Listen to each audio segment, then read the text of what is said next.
नमस्कार, मैं अर्चना और आप देख रहे हैं हंगामा टाइम्स। हंगामा टाइम्स जिस तरीके से हर फेस्टिवल को करता है कुछ खास, तो हाल ही में आने वाला है दीपो भरा उत्सव जिसे कहते हैं दीपावली। दीपावली के पहले धनतेरस भी आ रहा है, उसके बाद में भाई दूज भी आएगा। दीपावली को लेकर सभी खास तैयारी होती है, तो इस समय हमारे हंगामा टाइम्स की भी तैयारी चल रही है। लखनऊ की खास शख्सियतों से हम बात कर रहे हैं। तो इस समय हम लोग हैं राष्ट्रीय मानव अधिकार सुरक्षा परिषद के कार्यालय, प्रदेश कार्यालय में। हमारे साथ में राष्ट्रीय अध्यक्ष सुबोध श्रीवास्तव जी हैं। तो हम उनके बारे में आपको पहले बता दें कि उनका जो मानव अधिकार सुरक्षा परिषद जो कार्य करता है वो लोगों के लिए निःशुल्क कार्य करता है। उनकी एक मुहिम है, जब कोई ना सुने तो हमें चुने। तो हमें चुने को लेकर के हम उनसे बात करेंगे कि उनकी संस्था का स्थापना कब हुई है। तो हाल ही में जो त्योहार आने वाला है दीपावली, जहाँ पे व्यापारी भाइयों को बहुत दिक्कत परेशानी होती है, तो उनसे बात करेंगे व्यापारियों के लिए उनकी क्या तैयारी है। आपका स्वागत। नमस्कार अर्चना जी, बहुत बहुत शुक्रिया आपका। सबसे पहले तो सभी व्यापारी बंधुओं को, पूरे समाज को, पूरे देशवासियों को मेरी तरफ से दीपावली और धनतेरस की हार्दिक शुभकामनाएं। हमारे चैनल की तरफ से भी आपको भी बहुत हार्दिक शुभकामनाएं। तो हम आपके पास में आए, आपका जो प्रदेश कार्यालय, बहुत से लोगों को पता नहीं होगा कि लखनऊ के गोमती नगर में जो बहुत फेमस है पत्रकारपुरम पे सर का ऑफिस है। तो पत्रकारपुरम को लेकर के जब त्योहार आता है, पत्रकारपुरम पे जब बहुत सारा ट्रैफिक देखा जाता है, तो एक तरफ के आने जाने का रास्ता बंद कर दिया जाता है, जहाँ पे व्यापारी भाइयों को बहुत ही दिक्कत सामना करना पड़ रहा है। पुलिस प्रशासन से भी उनका बहुत ज्यादा सामना करना पड़ता है। तो सुबोध श्रीवास्तव जी से हम बात करेंगे व्यापारियों के लिए वो किस तरीके से मदद करते हैं, जो उनकी मुहिम है सामंजस्य को लेकर, जनता और पुलिस यानी कि पुलिस और पब्लिक के सामंजस्य को लेकर के वो इस त्योहार पे क्या कार्य कर रहे हैं। देखिए, सबसे पहले हम लोग कार्य ये करने जा रहे हैं कि जो व्यापारी भाई हमारे बाहर से आते हैं यहाँ पर दुकान लगाने के लिए, देखिए त्योहार में क्या होता है कि जो हमारे परमानेंट दुकानदार हैं, जो जिनकी अपनी पक्की दुकानें हैं, उसके अतिरिक्त क्या होता है पटरी दुकानदार बहुत सारे आते हैं, जो हथकरघा कारीगर होते हैं, बहुत सारे हाथ से बनाए जैसे दीप हैं या मटकी हैं, बहुत सारी चीज़ें उसमें दिवाली में आवश्यकता होती है जो लोग गांव से बना करके लेके आते हैं। सबसे ज़्यादा शोषण होता है इन व्यापारियों का। ये बेचारे क्या करते हैं, साल भर तैयारी करके अपने हाथ से चीज़ों को बनाते हैं, फिर यहाँ पर सड़क पर बैठ करके रात में, इस ठंड की शुरुआत हो चुकी है, इस ठंड में रात में वो लोग यहाँ पे खुले में सोते हैं, अपने सामान की सुरक्षा करते हैं, और उसके बावजूद इनका शोषण होता है।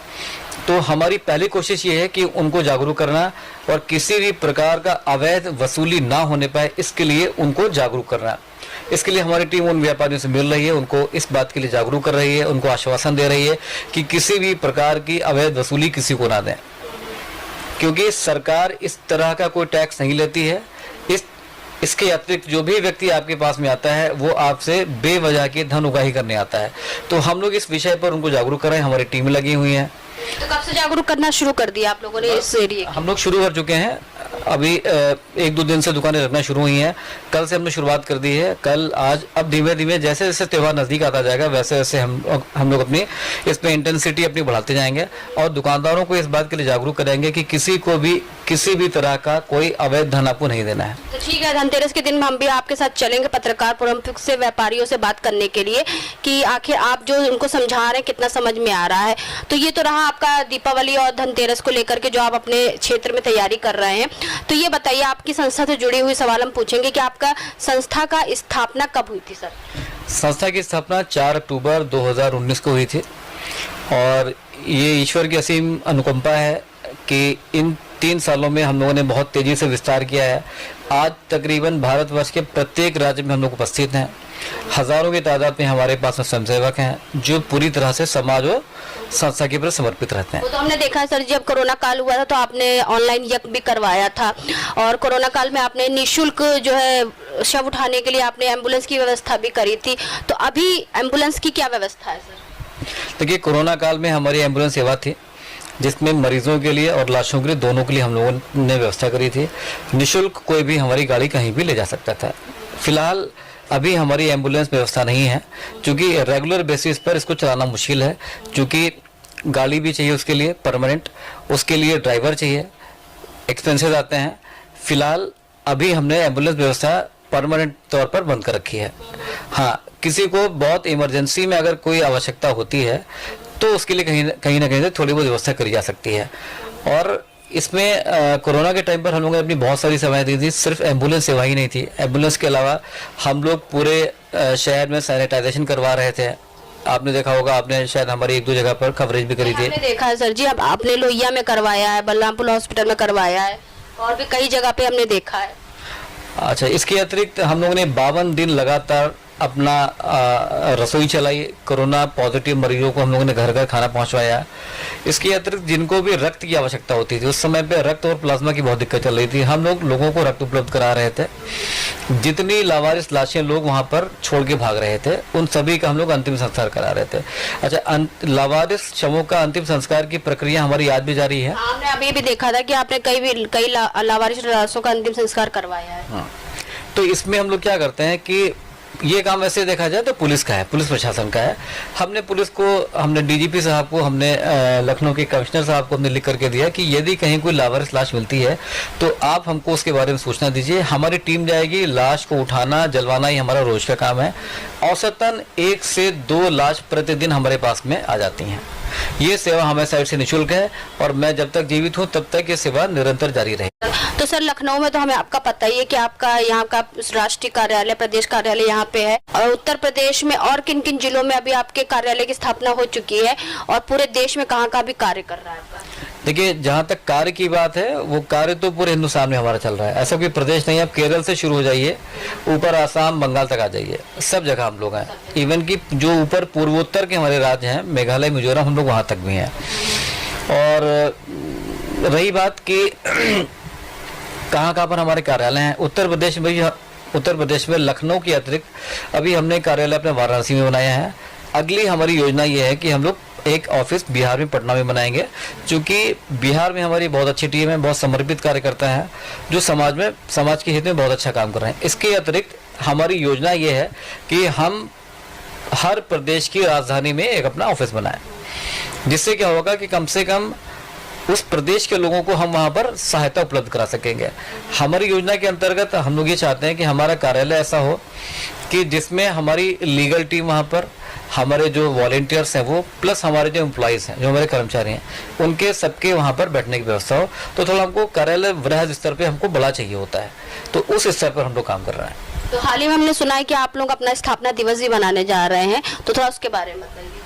देखिए, स्थापना दिवस वैसे तो हमारा 4 अक्टूबर को ही होता है, और प्रत्येक वर्ष हम लोग 4 अक्टूबर को ही मनाते आ रहे हैं। चूंकि इस बार 4 अक्टूबर को दशहरा होने का कुछ असमंजस स्थिति 4 या 5 तारीख को, तो बहुत सारे लोगों का कहना था कि 4 तारीख को नौमी पड़ेगी, हमारा व्रत टूटेगा। उस चक्कर में बहुत सारे हमारे स्वयंसेवकों ने आने के लिए मना किया है। इसलिए 4 अक्टूबर के कार्यक्रम को आगे बढ़ा करके अब हम लोग 6 नवंबर ले गए हैं। 6 नवंबर को हमारा सिटी मॉन्टेसरी स्कूल, विशाल खंड 2, गोमती नगर, लखनऊ के प्रांगण में हम लोग अपना स्थापना दिवस मनाने जा रहे हैं। बहुत शुभकामनाएं हमारे चैनल की तरफ से, हमारी तरफ से भी। तो यानी कि 3 साल पूरे होने के बाद 4थे साल में आप कदम रखने जा रहे हैं। जी हाँ, ये सब आप लोगों की दुआएं हैं कि हम लोग सफलतापूर्वक अपने 3 साल पूरे कर चुके हैं। यदि ये दोनों साल हमको कोरोना ना मिला होता, 2020 में भी हमको कोरोना मिला, 2021 में भी हमको कोरोना मिला, यदि ये कोरोना हमको दोनों साल लगातार नहीं मिलता तो आज हमारे विस्तार की स्थिति कुछ और ही होती है। आज हजारों में नहीं, हम लाखों में होते हैं, एकदम तय बात है। तब भी आपने बहुत विस्तार कर लिया, क्योंकि जिस समय बहुत सारी संस्था खड़ी हुई थी, कुछ लोग काम कर रहे थे, कुछ लोग नहीं भी कर रहे थे, कुछ लोग दिखा रहे थे, लेकिन आपकी संस्था ने काम किया भी, दिखाया भी। जी, ये सब आप लोगों की क्या नाम दुआओं का नतीजा है, और हमारी टीम का मैं बहुत बहुत शुक्रगुजार हूँ कि उन्होंने पूरे समर्पण भाव से हमारा साथ दिया है। और हमारे जो साथ जुड़े हुए हैं लोग, चाहे वो हमारे एम्प्लॉयज़ हों या हमारे जो वॉलंटियर्स हों, एक बड़े परिवार की तरह हम लोग काम करते हैं। मैं तो कहता हूँ कि ये बहुत बड़ा परिवार है। लोग 4 लोगों का परिवार पालते हैं, मैं हजारों लोगों का परिवार संगठित करके चल रहा हूँ। तो फेस्टिवल में जो आ रहा है धनतेरस, ठीक, तो उसके बारे में जो व्यापारियों के लिए और क्या क्या चीजें आप करेंगे, ये बताइए। देखिए, जो व्यापारी बाहर से आ रहे हैं उनको पहली बात तो शिक्षित नहीं होते, उनको यातायात के बारे में नहीं पता होता। उनको सिर्फ इतना पता होता कि हमारा माल हमको बेचना, हमको 4 पैसे कमाने हैं। वो किसी को पैसा देने से भी पीछे नहीं हटते। उनको लगता है कि चलो हमें 5-7 दिन दुकान लगानी है, 1000-2000 रुपये दे ही देंगे लोगों को, और यहाँ से हम 10-5 हज़ार रुपये इनकम करके ले जाएंगे। तो हम लोग पहला काम तो उनको ये कर रहे हैं कि उनको जागरूक इस बात के लिए कर रहे हैं कि आपको यातायात व्यवस्था को आपको कायम रखना है। चूँकि आप अतिक्रमण करेंगे, आप रोड को आप घेरेंगे तो यातायात बाधित होगा। यातायात बाधित होगा तो उससे क्या होगा, ग्राहक नहीं आएगा। देखिए ग्राहक जो है वो ऐसी जगह पर जाना पसंद करता है जहां पर उसको सुरक्षा मिले, उसको सुविधा मिले, उसको आसानी से खरीदारी करने का मौका मिले। ग्राहक ऐसी जगह जाना चाहता है। इसीलिए आप देखिए कि बहुत सारे ग्राहक, मुझे ऐसा लग रहा है कि आधे से ज़्यादा लोग जो है ऑनलाइन शॉपिंग पर विश्वास करने लगे हैं।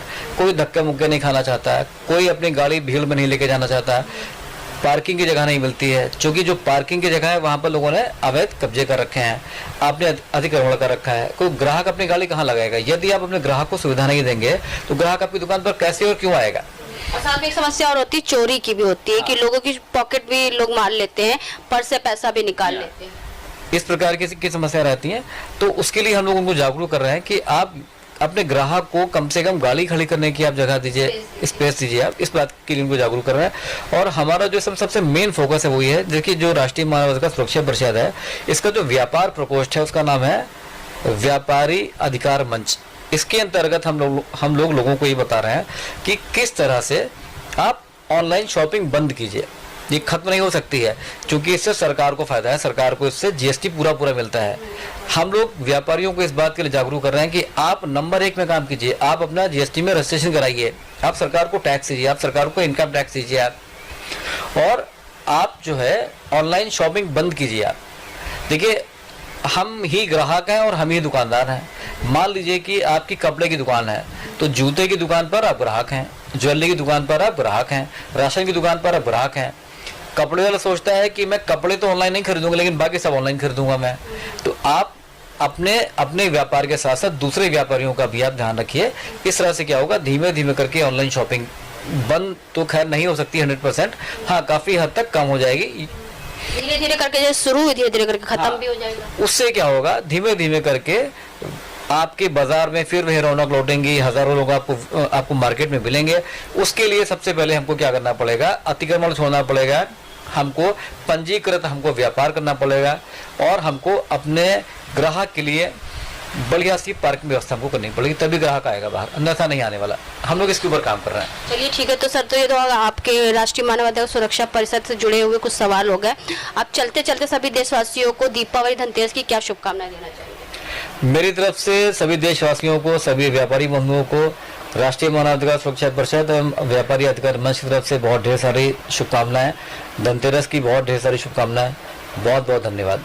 तो ये थे हमारे साथ में राष्ट्रीय मानव अधिकार सुरक्षा परिषद के राष्ट्रीय अध्यक्ष सुबोध श्रीवास्तव, जिन्होंने आम जनता से अपील की कि वो ऑनलाइन खरीदारी ना करे, दुकानों में जाके करे और मार्केट में जा करके मार्केट की रौनक बढ़ाए। क्योंकि जो हमारा त्योहार है, दीपावली त्योहार है, धनतेरस त्योहार है, वो दीपों का त्योहार है और मार्केट में जगमगाने का, यानी कि मार्केट में रौनक फैलाने का त्योहार। और मार्केट में रौनक तभी आएगी जब हम लोग खुद मार्केट में जा करके एक दूसरे के साथ आपस में सामंजस्य मिला करके व्यापारी और ग्राहक मिल करके खरीदारी करेंगे। तो दीपावली विशेष पे हम ऐसे ही कर रहे हैं कि सभी देशवासियों को लखनऊ की खास शख्सियत क्या संदेश दे रही है और इस दीपावली विशेष को क्या और विशेष बना रही हैं। तो इसी के साथ मैं अर्चना आपसे इजाजत लेना चाहूंगी। धन्यवाद। बने रहिएगा हंगामा टाइम न्यूज चैनल के साथ। हंगामा टाइम्स की तमाम खबरों को देखने के लिए हंगामा टाइम्स को सब्सक्राइब कर लीजिए और बेल आइकन दबा लीजिए। अगर आपको ये वीडियो अच्छा लगा हो तो लाइक बटन प्रेस कर अपनी प्रतिक्रिया हमारे कमेंट बॉक्स